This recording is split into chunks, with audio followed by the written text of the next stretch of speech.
Hola mujeres hermosas, buenos días, Dios les bendiga. Bienvenidas a este devocional número 292 de mujeres delicadas y frágiles, en donde Dios nos irá transformando de ordinarias a virtuosas para su gloria. Amén. Antes de orar, mujeres hermosas, quiero leerles una porción de Proverbios capítulo 19, los versos del 26 al 29. Dice la palabra del Señor así: El que roba a su padre y ahuyenta a su madre es hijo que causa vergüenza y acarrea oprobio.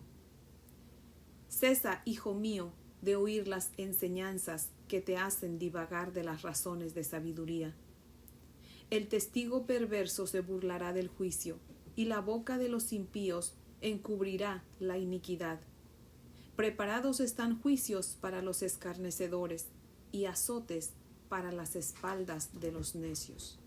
Amantísimo Dios y Padre maravilloso, te adoramos, Señor. Grande eres tú, Señor, en palabra y en obra, Señor. Oh Dios amado, te amamos, Padre, porque tú nos has amado primero, Señor. Te buscamos cada mañana, Señor, porque tú nos buscas todo el tiempo, Señor. Oh Dios bendito, gracias por tu palabra, Señor. Te pedimos, Señor, que nos sigas dando sabiduría, nos sigas instruyendo, Señor. Nos sigas corrigiendo, nos sigas disciplinando, Señor, hasta que un día lleguemos a ser conforme a tu voluntad, Señor. Mujeres conforme a tu corazón, arraigadas en ti, Señor, virtuosas. Oh Dios amado, te damos muchas gracias, Señor. Te pedimos tu bendición, Señor, y tu perdón por nuestros pecados, Señor. Y te rogamos que nos sigas hablando en esta mañana, Padre, en el nombre de Jesús, tu Hijo. Amén, Padre fiel. Bueno, mujeres hermosas, si tienen su Biblia, por favor, ábranla conmigo para que aprendamos juntas. Vamos a leer Levítico capítulo 13. Levítico capítulo 13, los versos del 1 al 17. Amén. Así que dice la palabra del Señor así: Habló Jehová a Moisés y a Aarón diciendo: Cuando el hombre tuviere en la piel de su cuerpo hinchazón o erupción o mancha blanca, y hubiere en la piel de su cuerpo como llaga de lepra, será traído a Aarón el sacerdote o a uno de sus hijos los sacerdotes. Y el sacerdote mirará la llaga en la piel del cuerpo. Si el pelo en la llaga se ha vuelto blanco o pareciere la llaga más profunda que la piel de la carne, llaga de lepra es. Y el sacerdote le reconocerá y le declarará inmundo. Y si en la piel de su cuerpo hubiere mancha blanca, pero que no pareciere más profunda que la piel, ni el pelo se hubiere vuelto blanco, entonces el sacerdote encerrará al llagado por 7 días. Y al 7º día el sacerdote lo mirará, y si la llaga conserva el mismo aspecto, no habiéndose extendido en la piel, entonces el sacerdote se volverá a encerrar, entonces el sacerdote le volverá a encerrar por otros 7 días. Y al 7º día el sacerdote le reconocerá de nuevo, y si parece haberse oscurecido la llaga, y que no ha cundido en la piel, entonces el sacerdote lo declarará limpio. Era erupción, y lavará sus vestidos, y será limpio. Pero si se extendiere la erupción en la piel después que él se mostró al sacerdote para ser limpio, deberá mostrarse otra vez al sacerdote. Y si reconociéndolo el sacerdote ve que la erupción se ha extendido en la piel, lo declarará inmundo, es lepra. Cuando hubiere llaga de lepra en el hombre, será traído al sacerdote, y éste lo mirará, y si apareciere tumor blanco en la piel, el cual haya mudado el color del pelo, y se descubre asimismo la carne viva, es lepra crónica en la piel de su cuerpo, y le declarará inmundo el sacerdote, y no le encerrará, porque es inmundo. Mas si brotare la lepra cundiendo por la piel, de modo que cubriere toda la piel del llagado, desde la cabeza hasta sus pies, hasta donde pueda ver el sacerdote, entonces éste le reconocerá, y si la lepra hubiere cubierto todo su cuerpo, declarará limpio al llagado, toda ella se ha vuelto blanca, y él es limpio. Mas el día que apareciere en él la carne viva, será inmundo. Y el sacerdote mirará la carne viva y lo declarará inmundo. Es inmunda la carne viva, lepra es. Mas cuando la carne viva cambiare y se volviere blanca, entonces vendrá al sacerdote, y el sacerdote mirará, y si la llaga se hubiere vuelto blanca, el sacerdote declarará limpio al que tenía la llaga, y será limpio. Amén. Hasta ahí leemos. Les voy a leer el comentario de Matthew Henry. Perdón, que cita lo siguiente. Dice: la plaga de la lepra era una inmundicia más que una enfermedad. Se dice que Cristo limpia leprosos, no que los cure. Corriente como era la lepra en los hebreos durante y después de su estadía en Egipto, no tenemos razón para creer que fuera conocida entre ellos con anterioridad. Su estado de angustia y de trabajo en esa tierra debe de haberlos vuelto susceptibles a la enfermedad. Pero era una plaga a menudo infligida directamente por la mano de Dios. La lepra de María, de Giezi y del rey Usías fueron castigos de pecados en particular.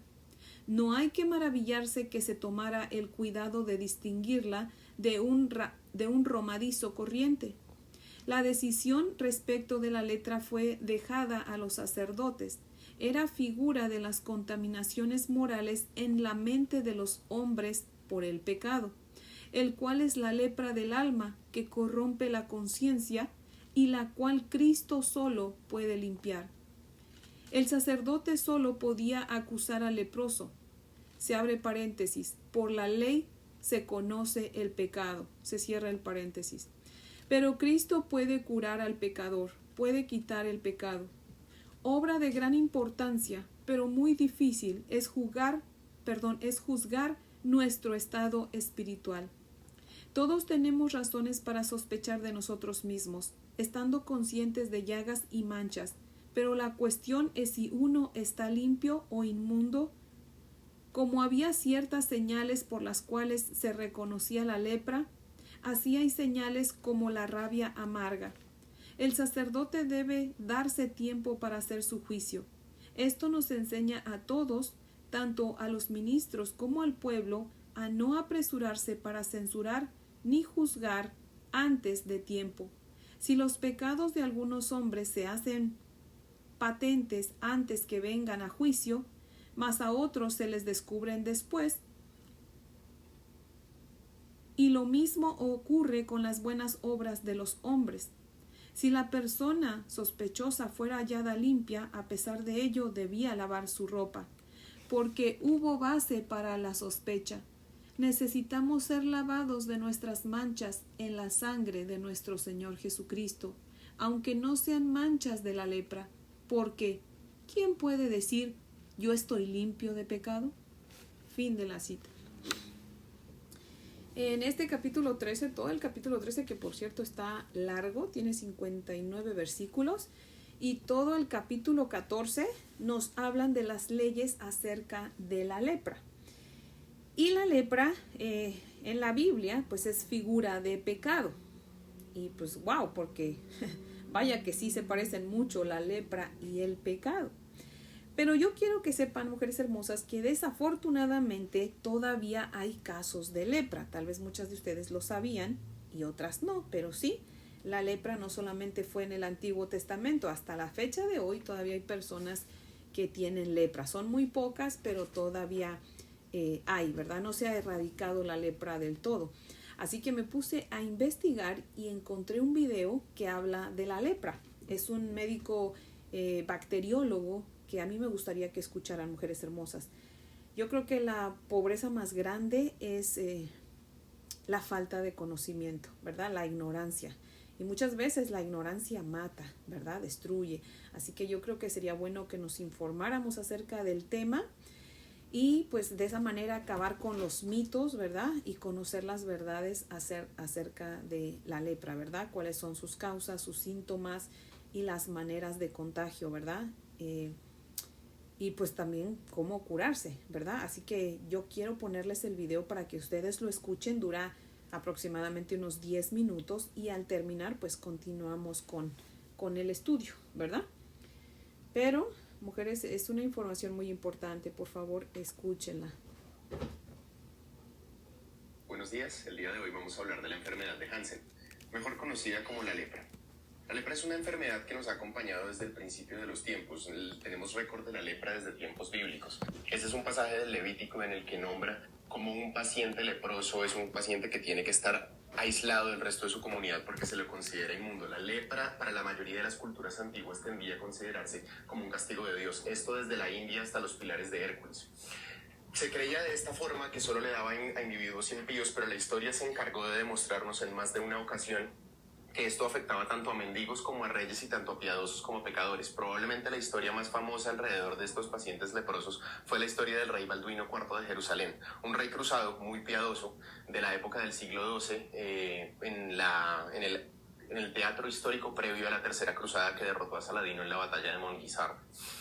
La lepra se siguió considerando durante mucho tiempo como una maldición, como un castigo, hasta que bien entrado el siglo XIX tomó el interés de los médicos, especialmente de los veneurólogos, los protodermatólogos, quienes la empezaron a estudiar. Quienes, sin embargo, a pesar de que la estudiaban y de que tomaban datos alrededor de la enfermedad, no podían ofrecer otro tratamiento a los pacientes, sino albergarlos en leprosarios o lazaretos. El más famoso de Colombia fue el leprosario de Agua de Dios. La foto de la esquina inferior derecha es una foto del puente de los suspiros a través del cual pues, los pacientes leprosos se despedían de su familia.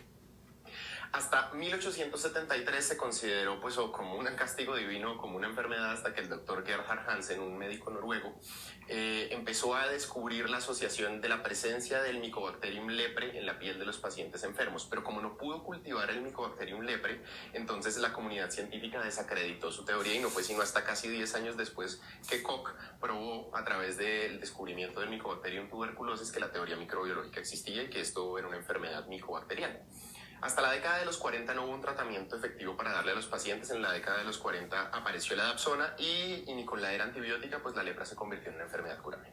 El Mycobacterium lepre no es precisamente un solo microorganismo o ente etiológico que dé lepra. Realmente se trata del Mycobacterium lepre complex que cubre dos microorganismos, el Mycobacterium lepre y el Mycobacterium lepromatosis. Este está compuesto por bacilos ácido-alcohol resistentes de crecimiento muy lento. La replicación de los Mycobacterium lepre ocurre cada 11 a 13 días. Eso hace que su periodo de incubación pues, sea muy largo. Los pacientes tienen un periodo de incubación promedio de 2 a 10 años. La media está más o menos en unos 5 años. No es cultivable, como ya les había contado. Y su genoma es muy rudimentario en comparación al de Mycobacterium tuberculosis. Aproximadamente nada más comparten el 50% de su genoma. Ese otro 50% que está en Mycobacterium lepre y lepromatosis es un genoma que no es expresivo, son pseudogenes que conducen a rutas metabólicas sin un final, sin un ente traductor, ¿sí? Y consecuentemente el Mycobacterium lepre se ha ubicado en un tropismo muy pequeño, en un nicho muy pequeño pues en el mundo. Es una micobacteria que tiene trofismo para las células de Schwann, los lemocitos del sistema nervioso periférico, las células monocitarias y las células dendríticas. Prefiere principalmente los sitios fríos del cuerpo que oscilen entre los 34 grados centígrados. Es por eso que generalmente las manifestaciones de la lepra se van a ver en las manos, en las extremidades, en la nariz, en los lóbulos de las orejas. Y su principal factor de virulencia es el PGL1. El PGL1 es un componente de su membrana que le permite internalizarse dentro de estas células pegándose a través de una proteína que es la laminina 2, que la veremos más adelante. Hablándose un poco sobre la epidemiología del Mycobacterium lepre, esta era una enfermedad que era mucho más prevalente hace unos años, como nos podemos imaginar. En 1990 la Organización Mundial de la Salud se puso una meta para la eliminación en 20 años de la enfermedad. Eliminación en países endémicos de la enfermedad, por supuesto, definida como menos de un caso por cada 10.000 habitantes. Meta que se cumplió para el año 2011, en la que pues tuvimos 0.3 por cada 10.000 habitantes. En Colombia, en datos de 2013, todavía nosotros más o menos seguimos la misma distribución de incidencia del mundo, en la que tenemos 0.24 por cada 10.000 pacientes, principalmente expendios de los hombres. Casi el doble de los pacientes que sufren de lepra son hombres. ¿Cuáles son los principales factores de riesgo? La lepra es una enfermedad infecciosa, pero no por eso es altamente contagiosa. Para padecer de lepra hay que tener una predisposición genética que se da por los polimorfismos del nucleótido único sobre los genes PAC2 y PAC-CRG, que están ubicados en los locus del cromosoma largo del cromosoma 6 en las posiciones 25 y 26. Estos dos son genes que codifican la reacción de proteasomas. Los proteasomas son organelos que codifican la escisión de proteínas dañinas dentro de las células, en células de Schwann, en monocitos y en células dendríticas, que son las células target de la lepra. Esta mutación aumenta la probabilidad de que uno tenga lepra con un odds ratio respectivo para cada mutación del 3.2 y del 5.2, es decir, de 3 veces más y de 5 veces más. A pesar de eso, solo están presentes en menos del 10% de la población, es decir, más del 90% de la población general es resistente a la lepra, naturalmente. La transmisibilidad de la lepra en estos pacientes que no lo son fue materia de discusión durante muchos años. Actualmente la hipótesis más aceptada es la de la transmisión aerógena, en la cual un paciente que tiene lepra multibacilar, que tiene una alta carga bacilífera, secreta la lepra a través de secreciones respiratorias, secreciones nasales o secreciones orales que terminan en el árbol respiratorio, pues, de la persona inoculada. Esta lepra es una bacteremia asintomática y se termina diseminando hacia los sitios más periféricos del cuerpo, donde ella prefiere, pues, generar la enfermedad. También la transmisión zoonótica de la lepra existe porque tiene un reservorio natural que es el armadillo de 9 bandas. Esto se descubrió en 2009 con casos de lepra zoonótica en Estados Unidos, en Texas.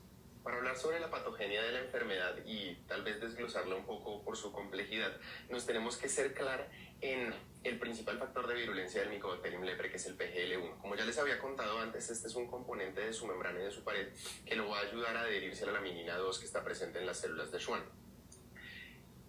Al adherirse a la célula de Schwann y al internalizarse dentro de la célula de Schwann, va de esta forma a arrancar un proceso muy lento de desmielinización con la división progresiva del microorganismo. La desmielinización que lleva al daño neurológico es la base de la patogenia de la lepra.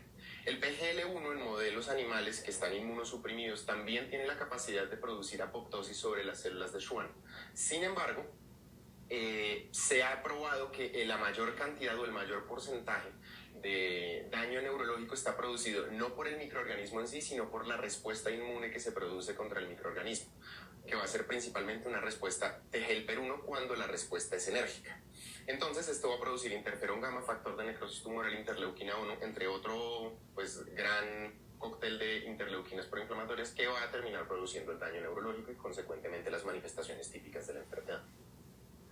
El diagnóstico también es otra cosa difícil, puesto que la lepra no puede cultivarse y consecuentemente no puede probarse su viabilidad, así que el gold estándar del diagnóstico es la histopatología, es la biopsia.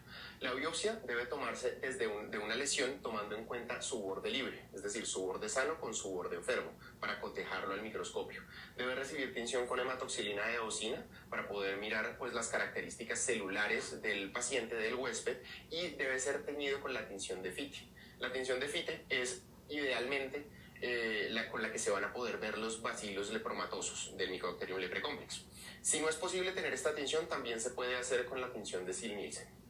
Recordemos que es muy importante que la biopsia no prueba la viabilidad de los bacilos, únicamente prueba su presencia, ¿sí? Es decir, pacientes que hayan sido tratados hace muchos años por lepra pueden seguir teniendo bacilos en la piel que ya no son viables, y eso no quiere decir que ese paciente esté enfermo. La respuesta inmune de la enfermedad probablemente es lo que nos va a dar a entender el espectro tan grande que tiene de presentación. La respuesta inmune puede estar mediada o por una respuesta celular mediada por el T-helper 1, que va a producir, pues, una cascada proinflamatoria mediada por estos linfocitos, y en últimas una reacción de hipersensibilidad tipo 4 retrasada con granulomas sobre los Mycobacterium leprae, o se puede dar una respuesta por TH2, es decir, una respuesta humoral que no va a ser efectiva y que va a producir el espectro más florido de la enfermedad. Para definir el espectro de la enfermedad tenemos dos clasificaciones. La primera es la clasificación de Ridley-Joplin, que es la que vamos a desglosar primero, para que podamos entender el espectro tan grande que tiene. La enfermedad va, diciéndolo muy entre comillas, la enfermedad leve, la lepra tuberculoide, pasando por el espectro del borderline, la borderline tuberculoide, la mid borderline, la borderline lepromatosa y la enfermedad lepromatosa, la lepra lepromatosa, que es el fenotipo más florido y más grave de la enfermedad. Versus la clasificación de la OMS, que sencillamente diferencia a los pacientes entre los que son paucibacilares y multibacilares. Paucibacilares considerándose el espectro tuberculoide de la enfermedad y multibacilar considerándolo el mid borderline y la enfermedad lepromatosa. Las principales manifestaciones clínicas de la enfermedad entonces se van a tratar de máculas y placas que pueden ser hipopigmentadas o eritematosas, incluso con infiltración en los espectros más lepromatosos, que pueden estar acompañados o no de síntomas neurológicos. En la lepra tuberculoide tenemos nada más 1 a 3 máculas o placas de bordes bien definidos, generalmente hipopigmentados, en algunos casos eritematosos, con anestesia completa y anhidrosis de la lesión. Ahí se puede ver muy bien con sus bordes definidos y su centro pues hipopigmentado. La biopsia nos va a mostrar necrosis de calcificación muy bien organizada, especialmente en las capas más basales de la epidermis. En cambio, en la borderline tuberculosis vamos a tener muchas más lesiones, entre 5 y 25, que van a seguir más o menos la misma característica de la lepra tuberculoide. Sin embargo, van a tener una forma de diana, van a tener una forma en la que el eritema es un poco más, pues se adentra un poco más en la lesión, dando esta forma característica del borderline tuberculoide. En la biopsia también vamos a poder ver un infiltrado granulomatoso, pero este infiltrado va a estar desorganizado y va a comprometer todas las placas todas las capas de la dermis, como lo estamos viendo pues en esta placa. En las lesiones borderline vamos a tener más de 25 lesiones que van a estar distribuidas asimétricamente por los diferentes lados del cuerpo y que tienen una característica muy importante, y es que son lesiones en sacabocado. En su centro la lesión parece como si estuviese excavada, como ulcerada. No está realmente ulcerada, pero es como la característica semiológica que tiene la lesión. La biopsia, digamos que es la más complicada de interpretar porque va a tener características tanto de las lepras tuberculoides como de las lepras lepromatosas. Entonces vamos a ver cordones de células de Langerhans, vamos a ver células epitelioides, incluso vamos a poder ver unos poquitos histiocitos o células en espuma. Para el espectro de la enfermedad lepromatoide, pues ya es un poco más evidente que hay una infiltración de la piel con formación de nódulos, empieza a haber pérdida de cabello, especialmente de la cola de las cejas, pero se respeta todavía el pelo de la cabeza y el bigote. En la placa pues ya vamos a ver mucho mayor infiltrado por cordones linfocitarios y por células histiocíticas, las que vemos en la parte de abajo de la placa, que son las células espumosas. Por último, la lepra lepromatosa, el espectro más grave de la enfermedad, es un espectro en el que pues ya hay una ausencia de una respuesta celular efectiva, principalmente por TGLPER2. Las lesiones de la lepra lepromatosa no son del todo anestésicas, pues porque la respuesta es muy enérgica. La facies de estos pacientes va a ser muy particular, va a ser una facies leonina en la que va a haber pérdida de las cejas, pérdida de las pestañas, pérdida de la parte frontal del pelo y pérdida del bigote, con la infiltración de las lesiones nodulares que ya habíamos visto antes. La infiltración de las placas por la lepra lepromatoide, vamos a ver un infiltrado total de células histiocitarias, de células en espuma, pues que muestran una pérdida completa de la arquitectura de la dermis. Las principales complicaciones de la lepra se van a dar principalmente en el espectro lepromatoide, en el espectro lepromatoso, ¿sí? Las principales complicaciones van a ser la ceguera por el lagoftalmos, que el lagoftalmos es la imposibilidad de cerrar los párpados, ¿sí? De esta forma los pacientes sufren de una queratoconjuntivitis muy severa que los lleva a perder la visión. El pie caído por la afectación del nervio tibial y la mano en garra por la afectación del nervio cubital. Otras de las complicaciones, pero las complicaciones inmunológicas y que son muy importantes tenerlas en cuenta para la enfermedad de Hansen, son las complicaciones inmunológicas. Las complicaciones inmunológicas pueden pasar tanto antes como durante el tratamiento, lo más frecuente, como después del tratamiento, lo siguiente en frecuencia, y afectan hasta el 30% de los pacientes con lepra. ¿Quiénes son los únicos que están relativamente protegidos de sufrir una de estas complicaciones? Los pacientes con espectro de enfermedad tuberculoide, especialmente los que tienen enfermedad tuberculoide pura, porque estos pacientes tienen una respuesta muy sólida con linfocitos TGLPER1. En cambio, los demás tienen una respuesta que pues decrece hasta una respuesta que no es efectiva para nada. Los dos tipos de reacción son la TR1, que es la reacción reversa, en la que pues volvemos a ver que aparecen lesiones en forma de placa, pero lo más importante es que estas lesiones no se acompañan de síntomas sistémicos, ¿sí? Es como la reversa de la reacción de la lepra. Vuelven a aparecer las placas, vuelven a aparecer las máculas, se tornan eritematosas, incluso se pueden ulcerar, pero no vienen acompañadas de síntomas sistémicos. En contraposición de la TR2, que es el eritema nodoso leproide, en el que también hay una reversa de los síntomas, aparecen lesiones nodulares nuevas, se ulceran las anteriores, pero hay acompañado a eso neutrofilia, signos de respuesta inflamatoria sistémica que simulan a la sepsis y que en unos pocos casos pueden comprometer la vida del paciente por compromiso vasculítico, ¿sí? El tratamiento de estas dos entidades se da con corticoides con prednisolona a 1 miligramo por kilogramo o 40 a 60 miligramos al día durante 3 semanas. La TR2 puede acompañarse también de clofazimina, que la clofazimina pues tiene un efecto inmunomodulador discreto sobre estas enfermedades. Para el tratamiento tenemos dos lineamientos internacionales muy importantes, uno de los cuales es muy nuevo, que es de la OMS. Los lineamientos de la OMS están dirigidos al tratamiento de la enfermedad en países endémicos y que consecuentemente consecuentemente son de bajos recursos y por eso el tratamiento de la enfermedad se va a dar por menos tiempo. En contraposición está el lineamiento norteamericano del National Hansen Disease Program, en el que se va a dar el tratamiento lepromatoso durante mucho más tiempo y con dosis mucho más agresivas en la enfermedad lepromatosa. Para desglosarlo, la OMS sacó una nueva directriz en 2018 en la que sostiene que independientemente de que el paciente sea paucivacilar o multivacilar, debe recibir un triconjugado de dapsona con rifampicina con clofazimina, dándose la rifampicina solo una vez al mes a dosis de 600 miligramos, la clofazimina una vez al mes 300 miligramos, seguida de 50 miligramos todos los días, y la dapsona continuamente 100 miligramos todos los días. Lo que sí va a cambiar es la duración del tiempo. En las enfermedades paucivacilares vamos a recibir nada más 6 meses de tratamiento, mientras que en las multivacilares 12 meses.